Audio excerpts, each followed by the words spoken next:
Happy Sunday. ఈ మధ్య మనము ఆటోపేని చాలా బాగా వాడుతున్నాం కదా అందరం.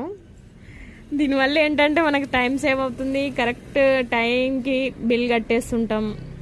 కట్టేసేది ఏంది, అదే మాన్యువల్ కట్ అవుతూనే ఉంటుంది.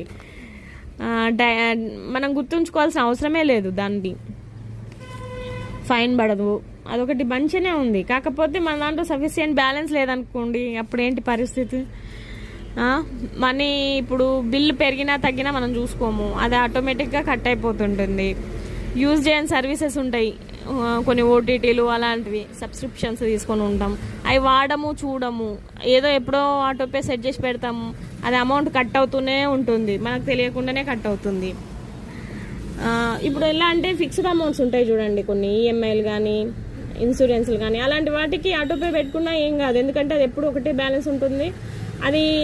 అది ఒకటి ఓకే. బట్ ఇవన్నీ ఉంటాయి చూడండి, మనం చూసుకొని మాన్యువల్గా అంటే రిమైండర్ పెట్టుకొని మాన్యువల్గా కట్టడమే బెటర్ నాకు తెలిసినంత మటుకి.